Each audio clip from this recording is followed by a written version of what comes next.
என்னை தெரியாதவர்கள் உலகத்தில் இருக்க முடியாது. செல்லூர் ராஜ் ஒரே போடு.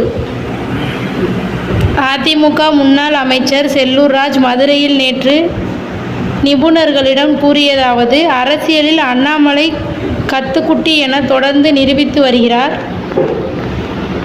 என்னை யாருக்கும் தெரியாது என கூறியுள்ளார். கடந்த 10 ஆண்டுகளாக அமைச்சராக நான் இருந்துள்ளேன்.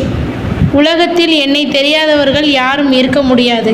பிரதமர் மோடியை கொரோனாவை கட்டுப்படுத்த தமிழக அரசு சிறப்பாக செயல்படுவதாக எடப்பாடி பழனிசாமியை இந்தியாவிற்கே எடுத்துக்காட்டாக கூறினார். உதயகுமாருக்கு 3 துறைகளுக்கு அமைச்சராக இருந்து செயல்பட்டவர். 3 முறை ஒரே தொகுதியில் நின்றுதான் சட்டமன்ற உறுப்பினராக ஆகியுள்ளேன். அண்ணாமலை ஒரு தடவையாவது தேர்தலில் நின்று வெற்றி பெற்றுள்ளாரா? இவ்வாறு தெரிவித்தார்.